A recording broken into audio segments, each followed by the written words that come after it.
And we are live with another episode of BS Busters. We're getting started a little bit earlier than per the usual, but what the hell.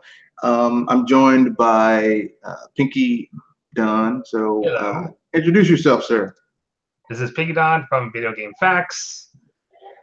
And currently, I'm not in a particular mood at the moment because stuff happened regarding transferring data onto a new micro SD card on my new 3DS XL. Yeah. Lost everything. Lost years of development, getting all those hats and puzzles.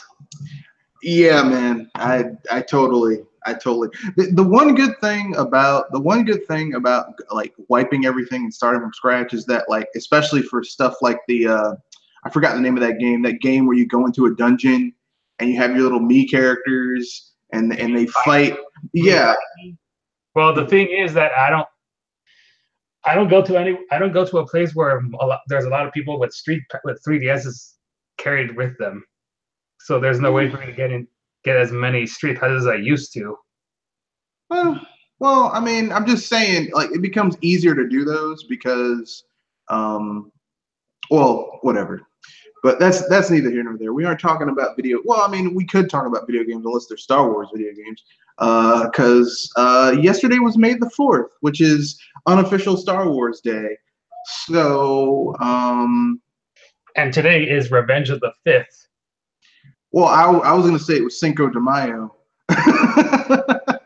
the day that the Mexicans with a smaller force beat the French.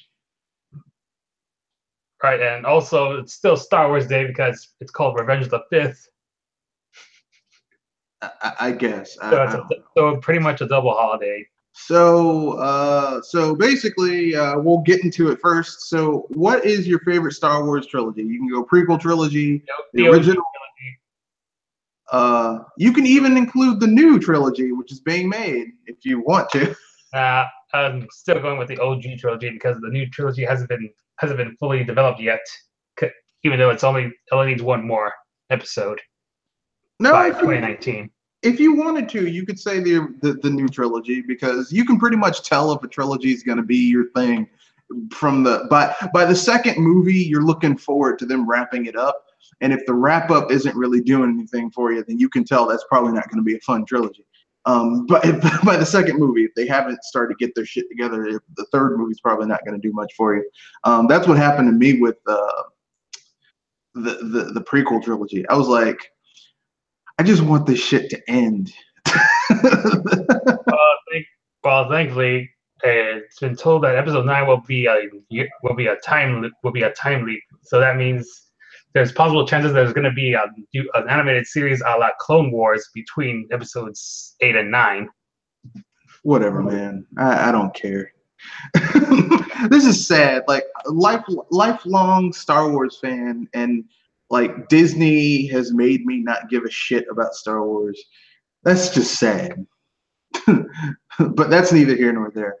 So the OG trilogy for you. So what's your favorite movie in that trilogy? Empire Strikes Back. Everyone always says that one.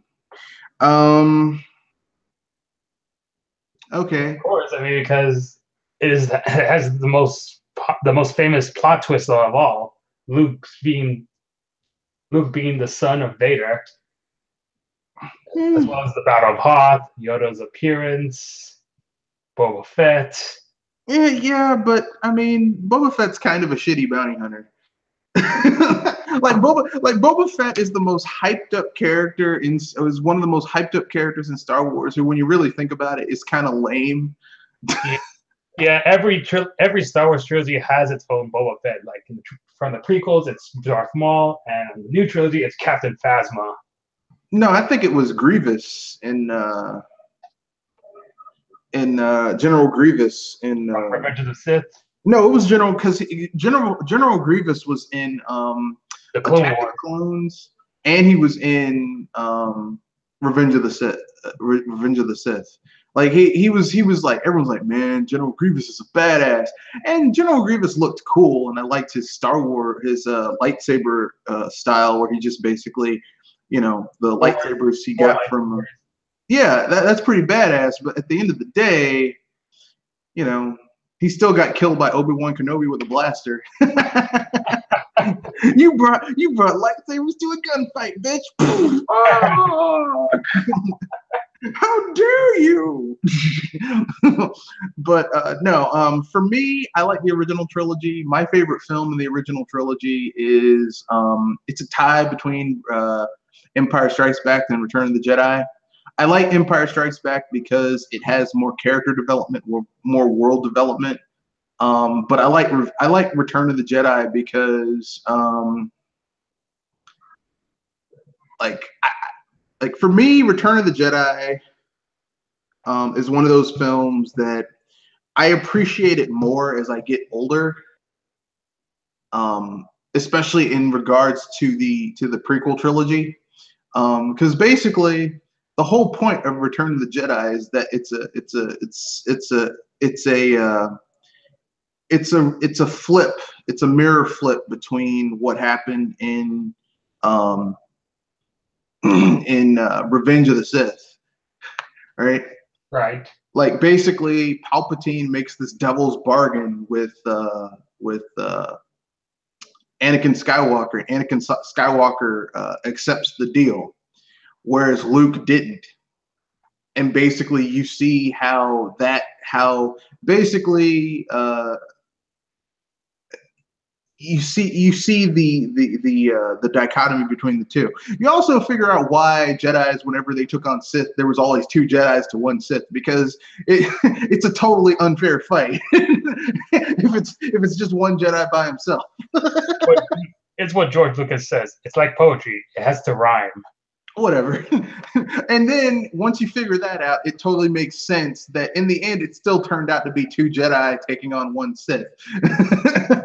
Because Darth Vader does a face turn and helps his son take out Palpatine. So in the end, it's still 2 Jedi taking on 1 Sith. I think that was a really cool little thing. I think a lot of people think Return of the Jedi is this kiddie movie, but there's a lot of really dark stuff in Return of the Jedi. Especially with Slave Leia. That's not kid friendly at all. Well, I mean that's just kind of pervy, but I was gonna say no. I mean, the simple fact that the Ewoks eat the Ewoks are little hairy cute cannibals. like what, like you think about it, what happened to those stormtroopers that the Ewoks basically defeated on the Battle of Endor? They ate them. They fucking ate them. And you want to know how we know they ate them? Because basically the first time you meet the Ewoks proper in Return of the Jedi, they're about to eat, they're gonna let Leia live, but they're gonna eat Han and Luke's ass. And Chewbacca. Okay, they're gonna get thrown on the fire, son. Okay, so you're wondering, hey man, where'd those Ewoks get all that stormtrooper outfits and helmets and shit? They ate them. They ate the stormtroopers. Which, I mean, I don't care how fucking dark Empire Strikes Back is. It doesn't have cannibalism in it. Little primitive hairy cannibal people eating people. That's horrifying. But yeah, so yeah, for me it's like a tie. I like Return of the Jedi a little bit more because it doesn't end on a cliffhanger. Like there's a definitive end to the trilogy. And I guess we should get to the final part of this question. Which Star Wars knockoff film do you endorse? So this is a film that came out and kind of ripped off shit from Star Wars, but it's not Star Wars. Does it involve the kid with a sword? Well, I mean, you could do with a cyborg villain. You could do Star Chaser, The Legend of Orin. You could do Spaceballs. You could do The Last Starfighter. You could do Ice Pirates. I mean, there were so many Star Wars ripoffs. You could do The Black Hole. That was kind of a Star Wars ripoff with Ernest Borgnine. Don't forget Aragon, which is also a Star Wars ripoff taking place in medieval times. I guess I'm not a huge fan of Aragon. which is weird because I have the books, but I don't like the movie. Yeah. So I don't know if you count the first Harry Potter movie as a Star Wars ripoff, because I've seen a meme involving crossing out the names of the Star Wars characters with Harry Potter characters, as well as crossing out the Force with magic from kind of script. So I don't know if that counts. I mean, here's the thing about Star Wars. Star Wars has permeated the pop culture. You know what I mean? Like, there's a lot of things that are kind of like knockoffs of Star Wars. I mean, shit, Tiny Toon Adventures and Looney Tunes, and Tiny Toon Adventures and Animaniacs did like Star Wars episodes, and they actually did a really good homage to Star Wars with those episodes. So, it is what it is. But so what are you saying? It's Legend of Star Chaser, Star Chaser: The Legend of Orin. That's what you're going with? Or what about that episode from the Super Mario Brothers Super Show where they ripped off Star Wars called Star Koopa? You could go with that one if you want to. Yeah, because that's the closest Star Wars ripoff I've ever watched, aside from Spaceballs, which is supposed to be a parody.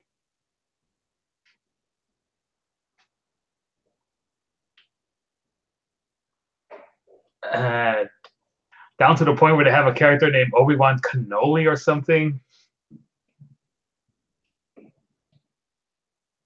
Because pasta jokes, Italian food jokes in general. I don't know. I like the Super Mario Brothers Super Show. I know people are like, man, that cartoon was stupid. It was, but it was fun. And really, at the end of the day, you want a show that's fun. Plus, it had my favorite Mario voice ever. I mean, I know a lot of people like Charles Martinet. I don't.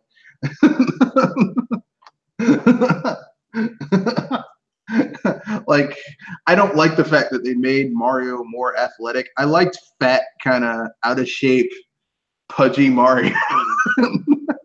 But Mario's always fat and pudgy. No, but over the years they've made him into a more of a athletic character, which I'm not wedded to, because I like the idea of Mario being a short, fat, hairy Italian guy. Because it's funny that a short, fat, hairy Italian guy can do all this stuff. It's like, wow, that's awesome. or his brother, who's far more athletic, can do stuff better than him. But whatever. That's neither here nor there. Because we can move on to the next topic. Yeah, so it's Cinco de Mayo, folks. It's I did absolutely nothing this thing. Well, that's not true. I went canvassing, and then I went to a small party where we listened to Mexican music, like authentic Mexican music, not that shit that the Spanish came and impregnated their culture with. And then I had tacos and tamales, and that's it. I did absolutely nothing today. All I did was spend time playing the TMNT Splatfest. Yeah, well, there you go. And I also ate stromboli for dinner. That's cool. That's cool. I had tacos and tamales, and that was good enough for me. But I didn't really have like a lot of tacos. These were like little mini tacos, like smaller tacos and smaller tamales. So it's like I had like two of each, and that was basically like one taco, one tamale. So it wasn't like a huge amount. And that was for lunch. So now I'm getting kind of hungry. I'll eat something later on.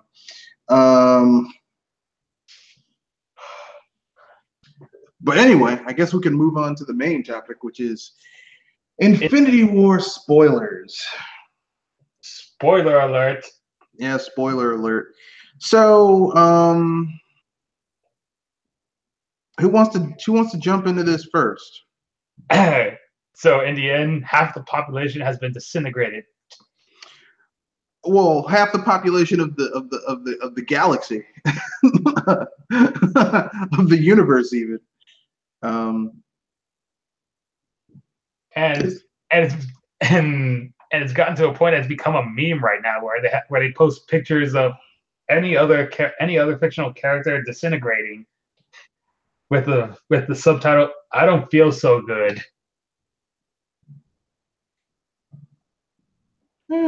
Even images of real life celebrities like Eric Andre from the Eric Andre.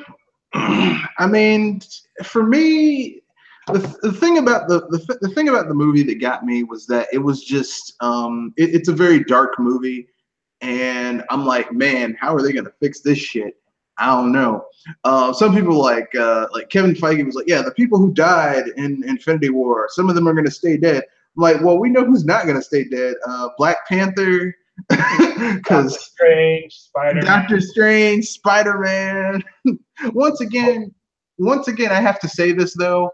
Oh man, Tony Stark, you just keep on fucking it up, don't you?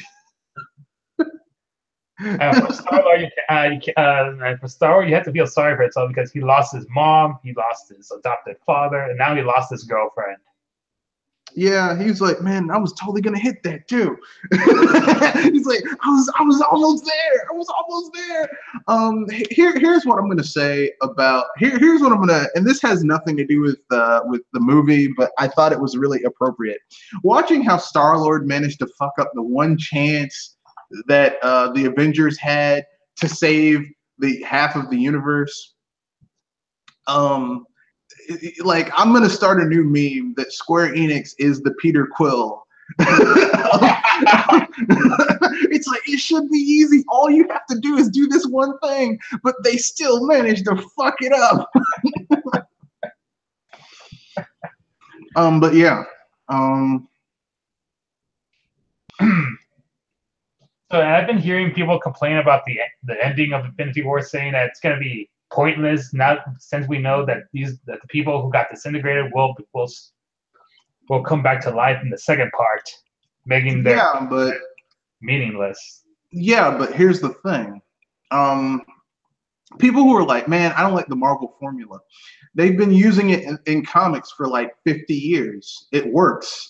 I mean, they built an industry up of using this formula. And yeah, death really doesn't mean much in comics anymore because they bring people back all the time.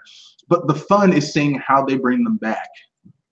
How do they get themselves out of this issue? Now, if it's written well, you go with it because it feels like it's earned. Like, I think in the next Avengers film, they're gonna earn, right. They're gonna earn how they're gonna bring them back. That's what I'm looking forward to. Also, one of Nerd Singh's videos on Thanos kind of might have positively spoiled on how the second Avengers movie next year is gonna end. That Thanos will bring back everyone he's killed, but himself, leaving only his helmet left in the field. Nah, I want to see Thanos get his ass kicked. I want to see him get beat down. So no, I'm not down with that. No, I personally would. I mean, like, there's a lot of ways they could go. They could basically have Captain Marvel be the rallying, because basically a lot of people's contracts are running out, and they have to get their new phase Avengers teams in there. So I think in the next film will be the big hurrah for the people whose contracts are running out. Right. So we'll be expecting Iron Man and Captain America to die in the next film. They'll either die or they'll do something where, like, they'll probably do something where it's like Tony Stark will help save the world, but he'll be like, yeah, I'm retiring from being Iron Man because this shit it's like, this shit was devastating and I can't deal with it anymore. So that they can still have Robert Downey Jr. They pay him like maybe 10, 15 million. He'll show up in a film. Hey, how's it going? Here's some tech I was working on. Fuck you, bitches. I'm out. Maybe have Steve Rogers' super serum run out on him, so he turns into an old man. So now he can like live his life. I don't know.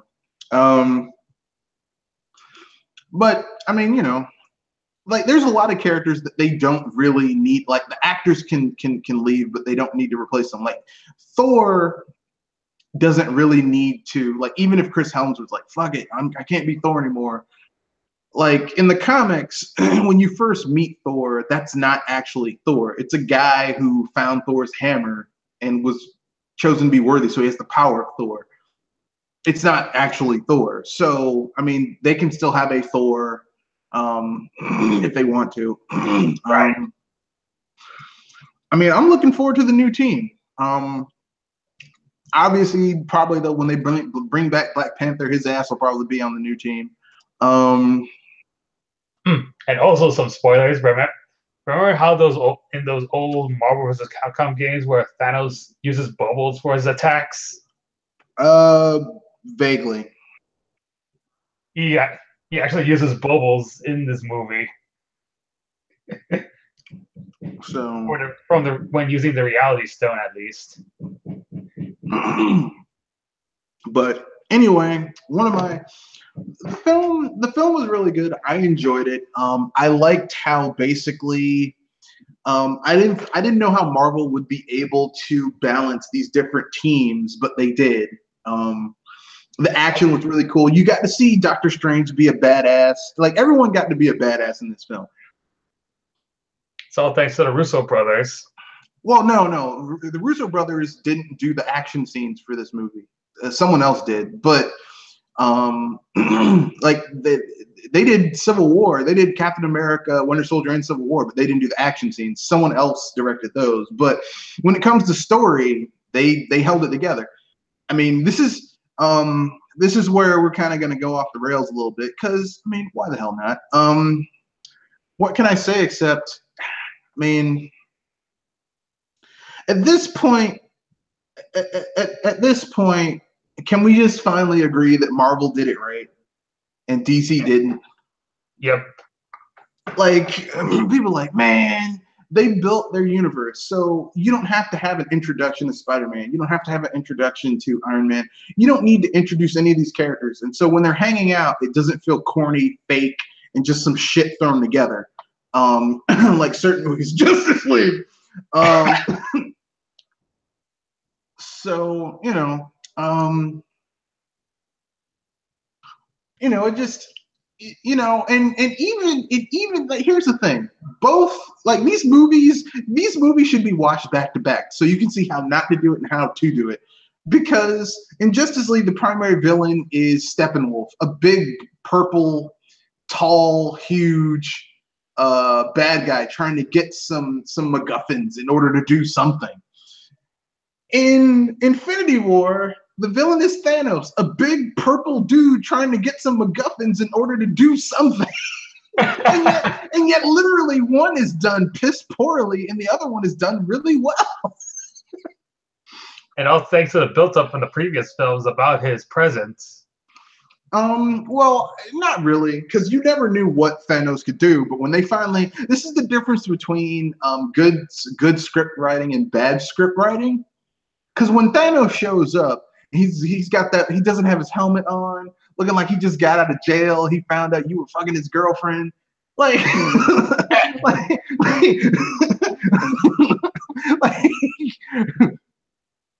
like, and then he still, like, in the first 5 minutes of the film, he kicks the Hulk's ass.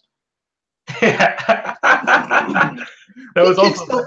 He kicks the Hulk's ass so bad the Hulk doesn't even want to come out. Like Banner's like, "Come on, Hulk, you gotta come out." No.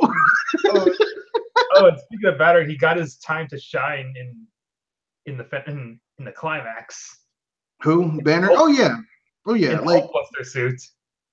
Yeah, but even then, he's like, "Hulk, it's time to come out." No. Like, do you know how Dave? Now, to be fair, the Marvel Cinematic Universe version of the Hulk is literally it's the weakest. Like with each cinematic iteration of the Hulk, we get a weaker version of the Hulk. Like Ang Lee's the Hulk was closest to as strong and as powerful as the Hulk is in the comics. And then you had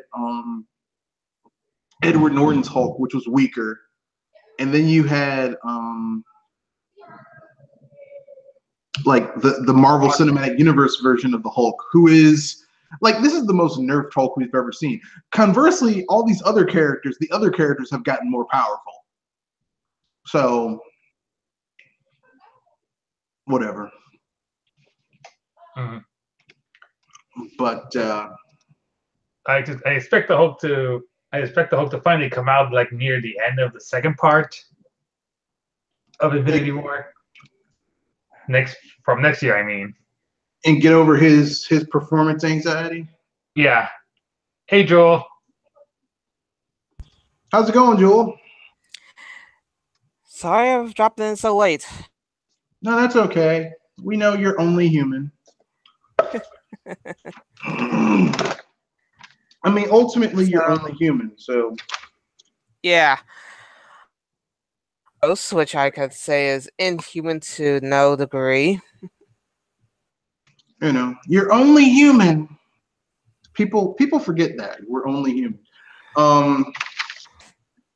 But yeah, we were just talking spoilers for Infinity War. Oh, yes. Yeah. That beeping downer, that most of the movie, as far as I could guess. Well, I mean, it's not that much of a downer ending. I mean, look, okay, fine. This is spoilers, so we can say this. For those of you who've watched it, if you don't care about spoilers, I'll give you a little bit of hope. Once again, Samuel motherfucking Jackson, aka Nick Fury, has to pull everyone's ass out of the fire once again. Because at the end of the film, your post-credit stinger is Sam Which Jackson. I almost missed. Sam Jackson. Yeah, because you're like, man, that was a downer. There's hope. There's hope, folks. Sam Jackson and Maria Hill are driving in his shield van tank thing, and a helicopter falls out the sky. He's like, shit. And he sees Maria Hill disappear, and he's starting to be. He's like, fuck. And he jumps in the back. He doesn't curse, but that's the look on his face. He was looking around there, seeing people vanish left and right before he got the idea. Yeah, he jumps in the back of his car, opens this duffel bag, pulls out this old ass beeper, and presses it just as he disappears. And the beeper, you see this sign show up that's Captain Marvel's, Carol Danvers' Captain Marvel's call sign. So basically, once again, Nick Fury has a backup plan for the backup plan for the backup plan. So folks, just look, here's the thing. I'm looking forward to seeing Thanos get his ass kicked in the next film. I'm looking forward to it. I'm mixed about how that's going to end up because remember all 6. And what does Marvel? Well, Thanos has all 6 infinities. Yeah, but just because you have the Infinity Stones doesn't make you all powerful. It just makes you more powerful. I was going to be pretty much a long way up to get a guy. Which is going to make the ass whooping that Thanos gets in the next movie so much sweeter. With the new Avengers team led by Carol Danvers and whatever other characters they pull in, kicking his ass, taking...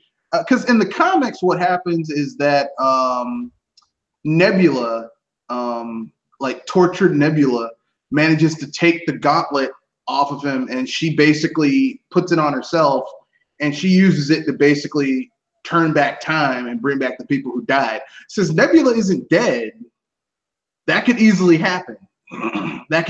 Time could change. They could easily do it that way. Here's the wonderful thing. Marvel actually uses their comics as inspiration for their stories and not just like them on the fly. Just pulling shit out of their ass like certain other people.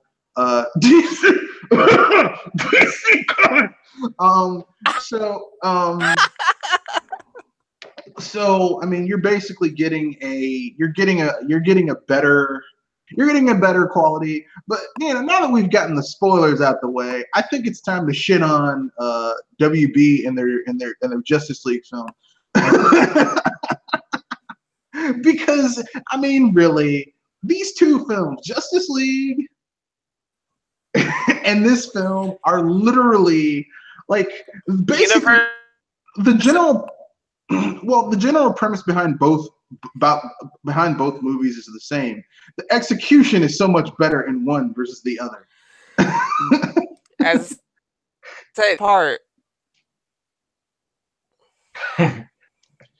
So, I mean, I don't know what to say except Warner Brothers, you've been fucking up.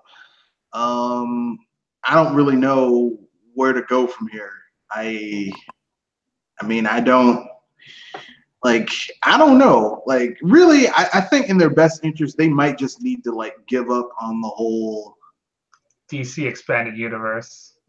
Well, I wouldn't say give up on it. I would say just like just tool back and stop spending over $100 million on these films. Like, make a Swamp Thing movie, but make it for like between 50 to 75 million. Make a Jonah Hex movie, but make it for like 50 to 75 million. Spend less money, but make higher, like spend less money. So then you don't have to, like, you're not going all in, because here's the problem. Okay. It's not the budgets that were bringing them down. It was that they had the wrong people making the decisions on how to make this shit work. Right? Because Zack Snyder was the wrong person to be in charge of their cinematic universe. And I don't care what anyone says. Zack Snyder was the wrong We need somebody new for that slot. Well, I was gonna say they needed someone who fucking understood the material. Because the problem with Zack Snyder is, like, Zack Snyder, he's like, well, I like the comics, but the reason he likes certain comics isn't because he likes the characters. It's because he likes seeing the ultra violent things. Like, basically, he has the mentality of like a 13-year-old reading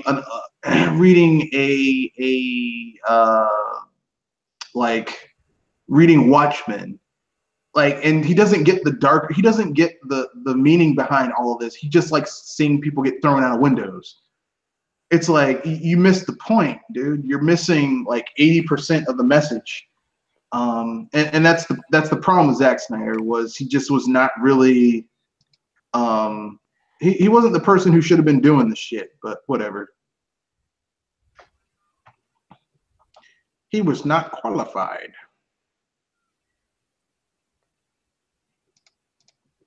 But yeah, I mean, we can just say it. Marvel did it right. Marvel built their universe one brick at a time. And people are like, well, they didn't let you know that it was part of an expanded universe. Yeah, they did.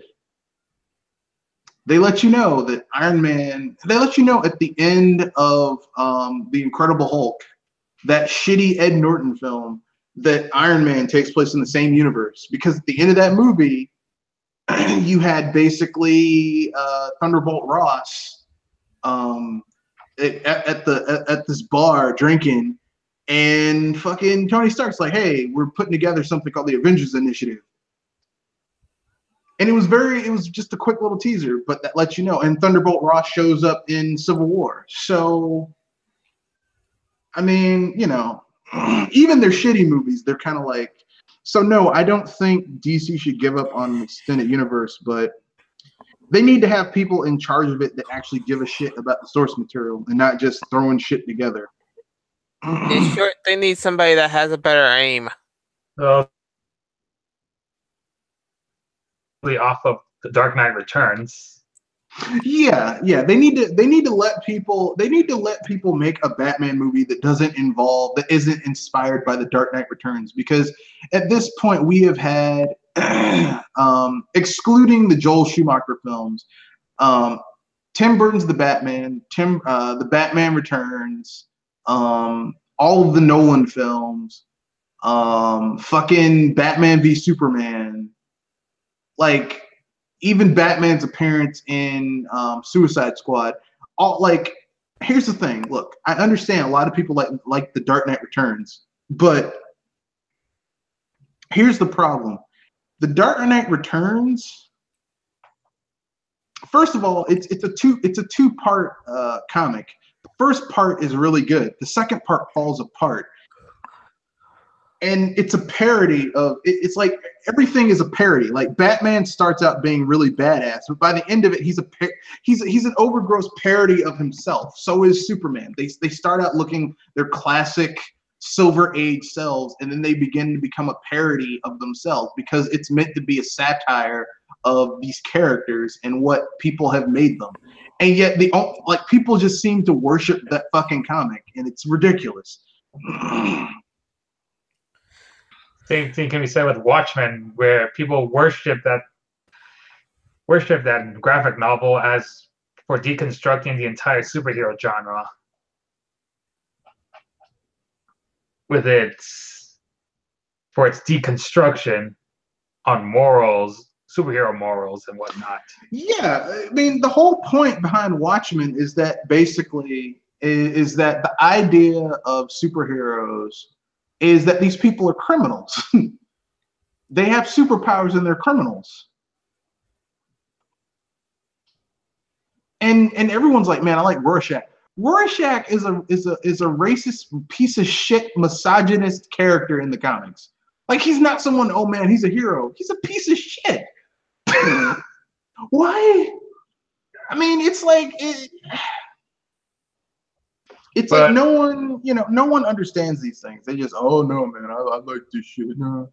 But Rorschach understands how the world works.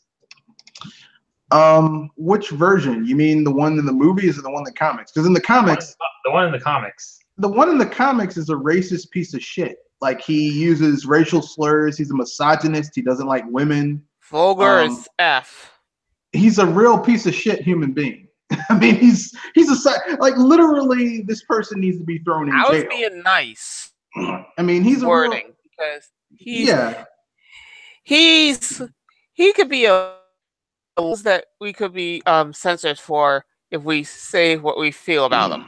Well, I mean, look, this podcast is unrated. I'm just gonna keep it real. Rorschach is a piece of shit. The comedian is a piece of shit. He's a rapist. I mean, none of these characters are really like what you would call, oh man, this character, he really brought everything together. They're pieces of shit. They're not good people. And no one talks about that. They're just like, no, I don't really, whatever.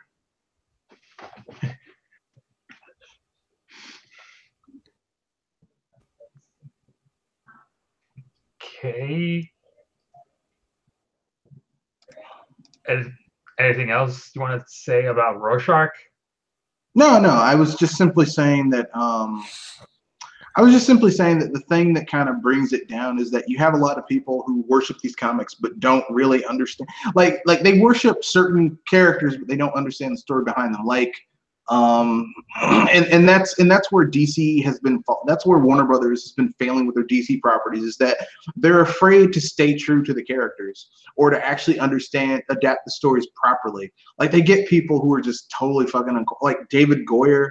David Goyer's script writing is terrible. He'll tell you, I'm not good at character development. I know structure, but I don't know character development. And I'm like, motherfucker, I can tell. You know.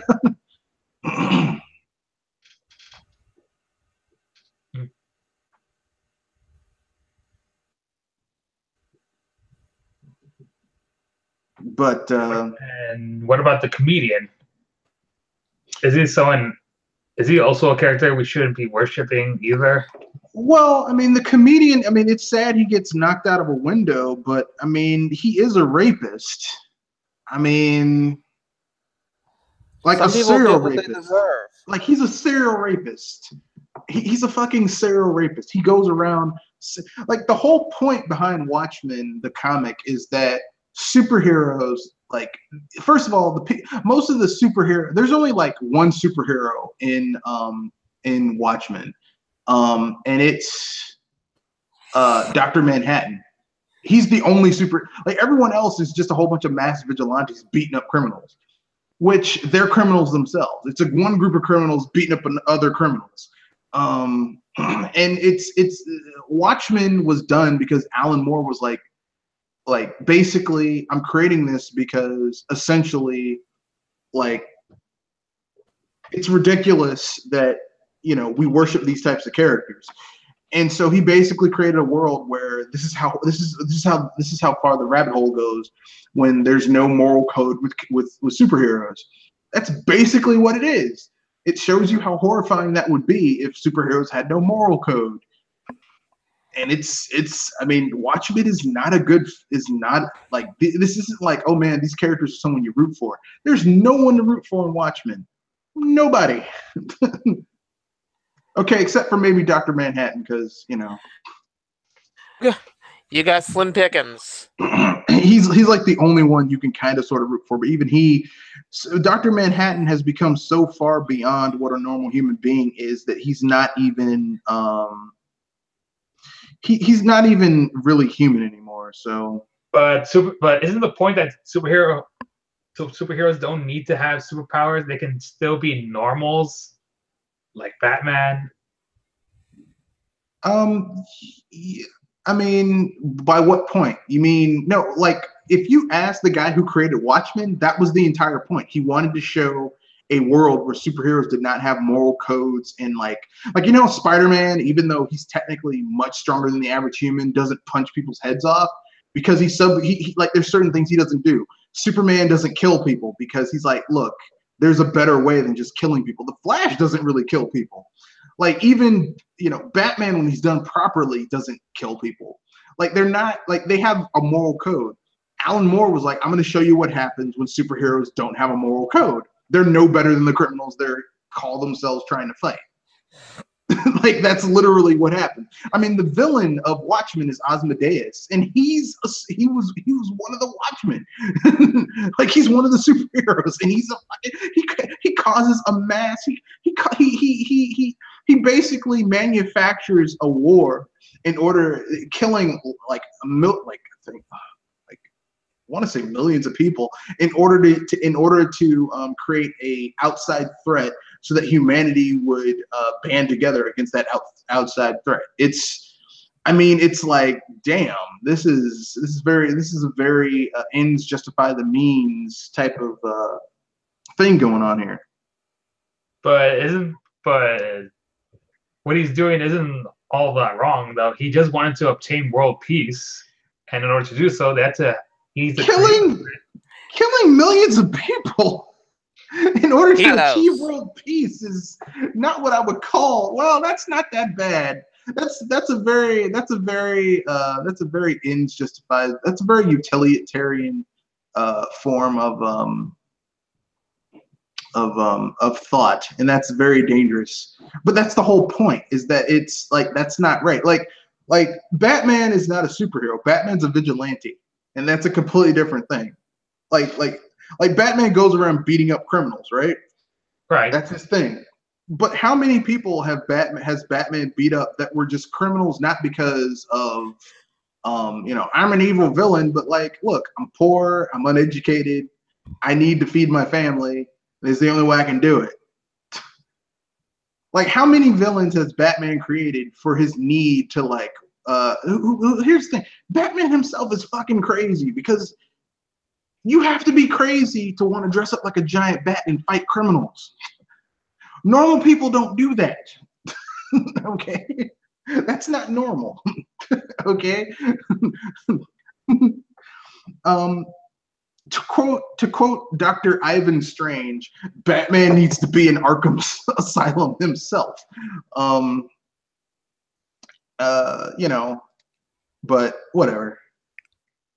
Everyone has their own thing. I don't know how we got off in this tangent. Basically, what I'm saying is this: the movie sucks. All this from comparing Marvel to these. I mean, Justice League sucks. Justice League was Infinity War done as badly as you possibly could. And I know some people will say, well, it was Joss Whedon's fault. It was Joss Whedon's fault that Justice League was bad. I disagree. I think the fact that they put Zack Snyder in charge of their cinematic universe is the reason why their cinematic universe sucked. Yeah, as I said, for director.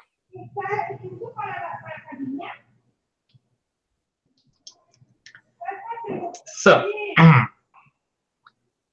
moving on to Infinity War, how do you think Guardians of the Galaxy 3 is going to go now that one of their members is dead? Well, when's the next Guardians of the Galaxy come out? In Phase 4. No, I mean, like, if it comes out after Infinity War, then after 2019, then it's not going to be an issue because they're probably going to bring back Gamora because she's in the Soul Stone anyway. So, I mean, you know, like, you can bring people back from the Soul Stone. Huh. Yeah, it's true. Infinity War. I mean, the Guardians of the Galaxy 3. That whole thing could just be them trying to bring back Gamora. So, in other words, going on a big quest to bring back Gamora. So, in other words, the search for Spock. Basically, yeah. Yeah, they could. I mean, like, here's the thing. I like Guardians of the Galaxy. I do. I think it's a very well made movie. I think like here's the thing about Marvel. They have been pretty damn smart in how they basically move their movies around. Like okay, Infinity War is a very dark film. For you DC fans who are like, I don't like Marvel's jokey movies. They're not serious. Infinity War kicks you in the nuts and says, yeah, take me seriously, because a lot of people die in that, and the villain wins. And you know, you're seeing young children die. You know, Spider-Man, Peter Parker, you know, teenager who's already had enough tragedy in his life. He just dies. He dies in Tony Stark's arms. Yeah. So, I mean, you know, I don't want to hear, oh, well, it's jokey. You will not be joking at the end of that fucking movie. But then they're going to have a palate cleanser later on this year with Ant-Man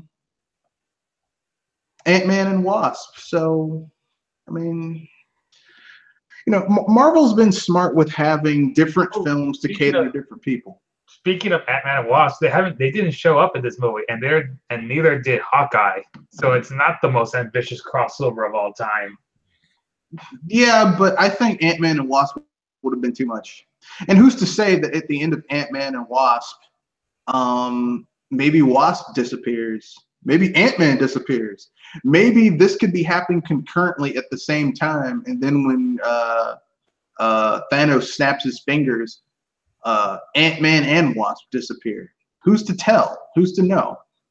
Anything could happen. But here's the thing. We know that movie's going to be more comedic, and it's going to be a nice palate cleanser for the really somber mood of Infinity War. And I'm going to need that palate cleanser. And does the Captain Marvel movies come out next year or in 2020? Next year. Like, okay. Literally next year. Next year is Infinity War Part 2. Not Part 2, but like the follow-up. But before that is going to be Captain Marvel's movie. And then, like, I think her movie is going to take the time slot of Black Panther this year. And then you're going to get, I think there's going to be another movie, but it's going to be Captain Marvel's movie, and then Infinity War. We don't know what the title is yet, but I don't think it's going to be called Part 2, because they originally were going to do Part 1, Part 2, but they were like, no, we're going to tell our own story. They need to do the Captain Marvel because we need to know what she was doing and how the hell Nick Fury got that beeper. We know her story takes place in the 90s, though, so that's all we know. And we also know that Agent Coulson will be returning. Yeah, it's going to be the 90s. Look, Marvel has already proven that they know how to make old motherfuckers look really young with their technology.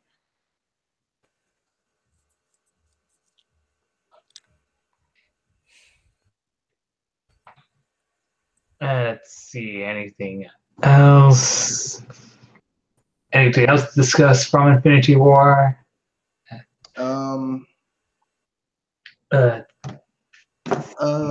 Well, except for Justice League can suck it. and DC can suck it. And I mean, oh yeah, should we expect Loki to stay dead this time? I don't know, man. I mean, he got strangled. He got strangled to death and stabbed by by Thanos. So I don't know, man. I don't know. Like, here's the thing. I have no idea. I don't know how Loki's gonna get out of this one. The only thing I could think of is someone using the time stone and the reality stone to augment, to go back in time and change reality. But I mean, you know, because basically the Infinity Gauntlet is like the Dragon Balls from Dragon Ball Z. It can do practically anything. The only difference is that there's only 6 of them and not 7. Well, there's 6 stones, plus you have the gauntlet, so that's 7. Well, technically 8, because there's a left Infinity Gauntlet and a right Infinity Gauntlet. So, you know, I mean, shit, yeah. Yeah, the other gauntlet was with the dwarves. So you never know. You just never know.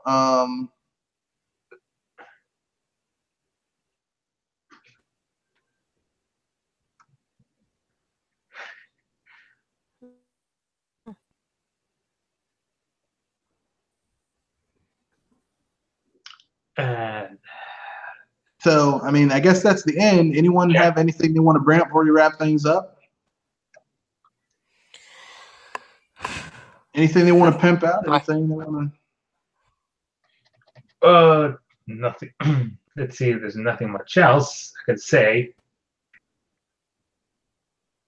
other than the fact that I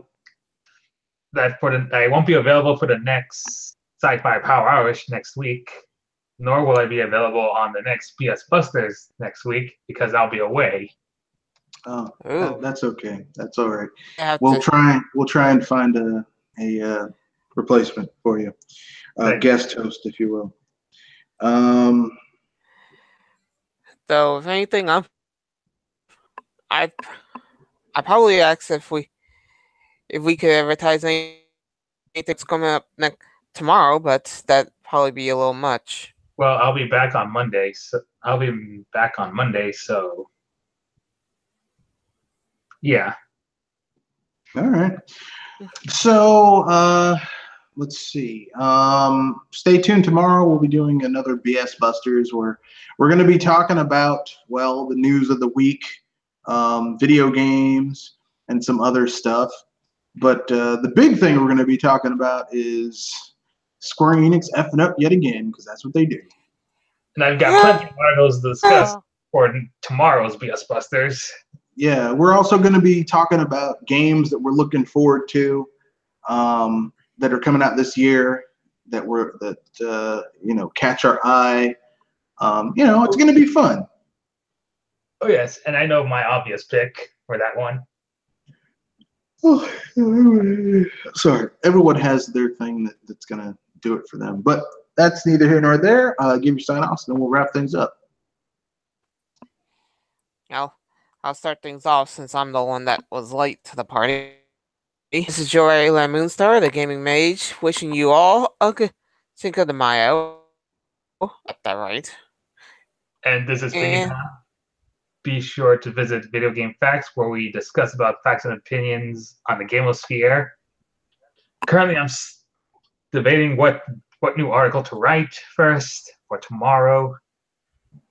After I'm done with the TMNT Spotfest that's happening today. So I bid you adieu. All right. This is Mr. Red Fox here, signing off with another fantastic episode. Thank you for joining. Rate, comment, share, subscribe. Once this podcast is over, you can leave all your comments in the comment section. Your questions, your comments, your concerns. We have some good questions coming up tomorrow that were left in some of my videos this week, so look forward to that. That being said, that's the end.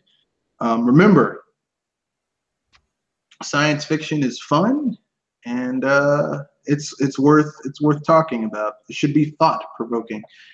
With that, I bid you adieu. Happy May the 5th, aka Cinco de Mayo. And Revenge of the Fifth. It was Cinco de Mayo first. Peace.